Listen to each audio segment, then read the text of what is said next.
Video उस समय का है जब सांसद महिला पहलवानों के मामले में क्षेत्र पुलिस ने रोड शो फाइल कर दी। मीडिया रिपोर्ट में यह छपा है कि बृजभूषण सिंह के खिलाफ का ब्यौरा धाराएं लगाई गई। इसमें इसका भी जिक्र हो सकता है कि इन आरोपों और सबूतों के आधार पर बृजभूषण सिंह को क्यों नहीं गिरफ्तार किया गया या आगे गिरफ्तार किया जाना चाहिए।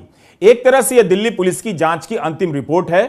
चूंकि चार्जशीट पब्लिक दस्तावेज नहीं होती है तो इसके डिटेल आधिकारिक रूप से बाहर नहीं आएंगे। दिल्ली पुलिस ने जितना बताया है उसी को लेकर हर तरफ खबरें हैं। अब अदालत के सामने जब ट्रायल शुरू होगी, संज्ञान लिए जाएंगे, तभी कुछ कुछ पता चलेगा कि किस आरोप में कितने ठोस सबूत हैं और किस में नहीं। 1000 से अधिक पन्नों की जांच रिपोर्ट है तो जाहिर है इन्हें पढ़ने में भी वक्त लगना चाहिए। इसलिए हम त्वरित टिप्पणी कर रहे हैं ताकि इससे जुड़ी बुनियादी सूचनाएं आप तक पहुंच जाएं। यह वीडियो उस समय का है जब सांसद बृजभूषण सिंह अपने संसदीय क्षेत्र में रोड शो कर रहे थे। मीडिया रिपोर्ट में यह छपा है कि बृजभूषण सिंह के खिलाफ कमजोर धाराएं लगाई गई। इस तरह के निष्कर्ष पर पहुंचने से पहले थोड़ा इंतजार कर लीजिए। सांसद के खिलाफ जो धाराएं लगाई गई हैं, अगर सजा हुई तो उनकी सांसदी जा भी सकती है। एक धारा में 5 साल तक की सजा है।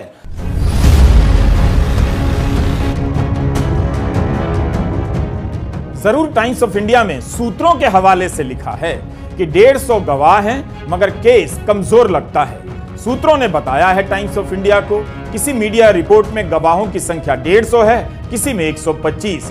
हमेशा याद रखिए कि चार्जशीट सार्वजनिक नहीं होती है। सूत्रों के हवाले से आ रही खबरों को सुनिए जरूर मगर सावधानी से।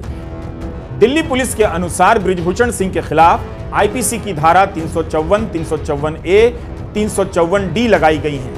एक अन्य आरोपी विनोद तोमर के खिलाफ भी यही सब और कुछ अन्य धाराएं लगाई गई हैं। दिल्ली के राउज एवेन्यू कोर्ट में चार्जशीट दाखिल की गई है। टाइम्स ऑफ इंडिया ने सूत्रों के हवाले से यह भी लिखा है कि पुलिस को बृजभूषण सिंह के खिलाफ संदिग्ध तस्वीरें या वीडियो नहीं मिले हैं। कुछ तस्वीरें दी गई हैं मगर उनसे आरोप बहुत साफ नहीं नजर आते। हमने वकील मिशिका से पूछा कि क्या दर्शकों को इस स्तर पर बताया जा सकता है कि जब किसी पर धारा 354, 354A, 354D के तहत आरोप लगाए जाते हैं तो कितनी सजा मिलती है। क्या इन धाराओं को कमजोर धारा के रूप में देखना सही होगा। पहले के केस में क्या किसी को गंभीर सजा मिली है। पहले हम बात करते हैं सेक्शन 354 की। 354 कहता है असॉल्ट और criminal force to women with the intent to outrage और मॉडेस्टी।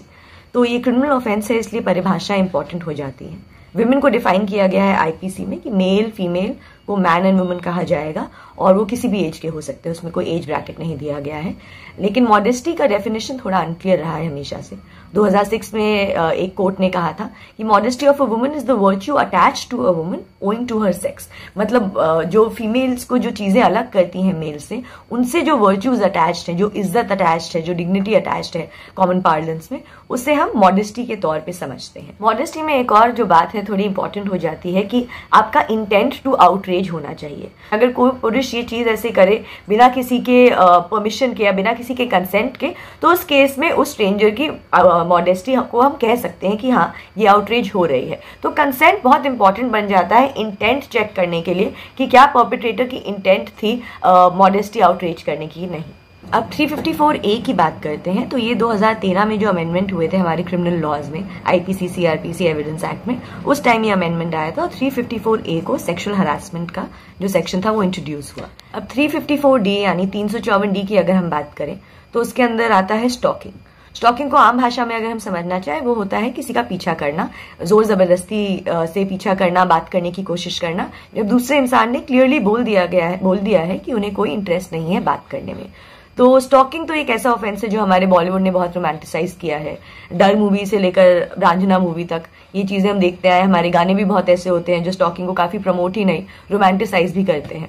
तो इसलिए स्टॉकिंग की जो ऑफेंस को लाने का जो रीजन था 2013 में, वो काफी एक इंपॉर्टेंट रीजन था कि इसको एक अलग ऑफेंस भी रिकॉग्नाइज करना चाहिए, क्योंकि इससे पहले आईपीसी में जो ऑफेंसेस थे महिलाओं के खिलाफ वो बहुत एग्रीवेटेड लेवल पे थे। तो कम ऑफेंसेस के लिए कोई डेफिनेशन नहीं थी, वो कवर्ड नहीं थे डायरेक्टली। तो स्टॉकिंग के आने से ये चीज थोड़ी बदली है। 506 हमारा पनिशमेंट देता है क्रिमिनल इंटिमिडेशन का। आमतौर में समझे तो क्रिमिनल इंटिमिडेशन होता है किसी को धमकी देना, और ये सेक्शन 503 में अच्छे से एक्सप्लेन किया हुआ है, सेक्शन 506 में पनिशमेंट होती है। तो सेक्शन 506 कहता है कि अगर धमकी ऐसी है जिसमें किसी को जान से मारने की धमकी दी जा रही है या किसी को गंभीर चोट पहुंचाने की, जो सेक्शन 323 में है आईपीसी के, वैसी चोट पहुंचाने की धमकी दी जा रही है, या किसी की प्रॉपर्टी में आग लगाने की धमकी दी जा रही है, या कोई भी ऐसा ऑफेंस जिसमें वैसे ही आमतौर पर सजाए मौत दी जा सकती हो, वैसा कोई ऑफेंस किया गया है, या कोई ऐसी हरकत जिससे एक वुमन या महिला की चैस्टिटी को इम्प्यूट किया जाए, उन केसेस में आपको 7 साल तक की सजा हो सकती है और फाइन भी देना पड़ सकता है। तो इसमें ये एक्सेप्शन महिलाओं के लिए एक्स्ट्रा बनाया गया है। 28 अप्रैल को दिल्ली पुलिस